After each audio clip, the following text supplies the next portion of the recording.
By then, it was 2019, and some church staffers invited James to join a racial reconciliation study group titled Be the Bridge.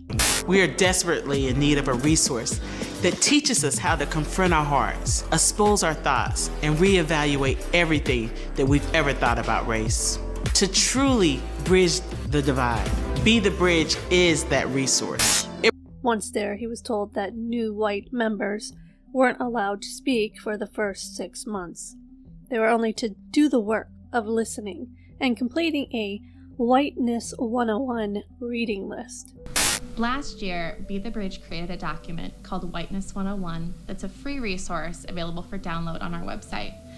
It's for anyone wanting to better understand race and the concept of whiteness and how it shapes the conversation around race in our country. Well, primarily, one comment you made that I hear a lot is that I need to divest myself of my whiteness.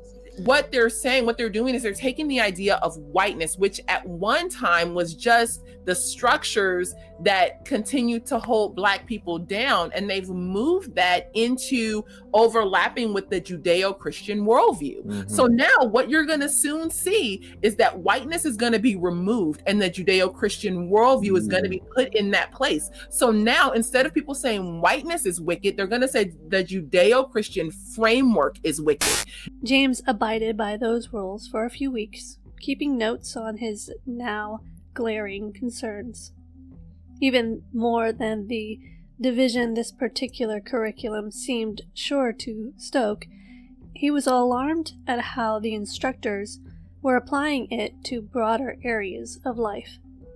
I started noticing that a lot of the discussion centered not just on racial justice, but on quite a lot of leftist causes.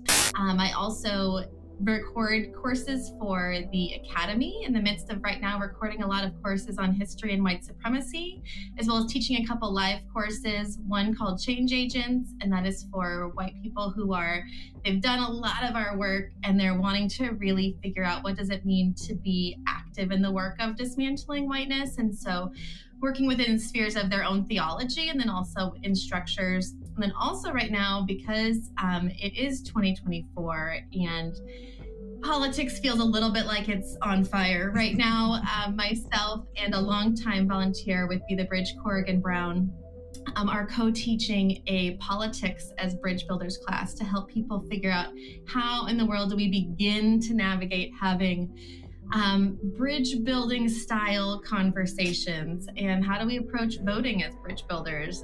The woman who led the group would frequently talk about oppressor dynamics.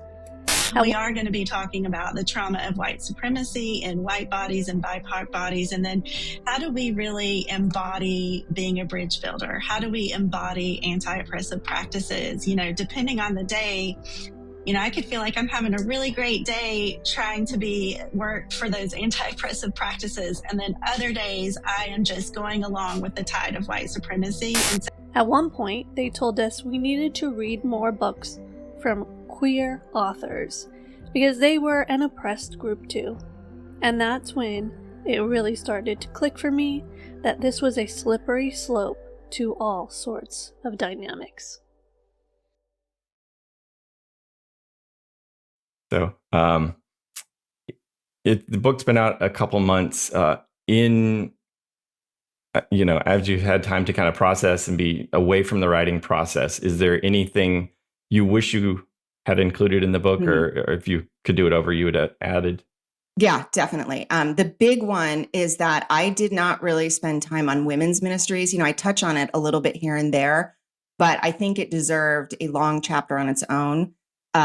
Just to talk about how so much of this tends to come in through popular women Bible teachers and these women's conferences and the books and curriculum that are coming in through women's ministries. I think that's a huge problem. And man, if I had it to do over again, I would have done at least one chapter that focused exclusively on that.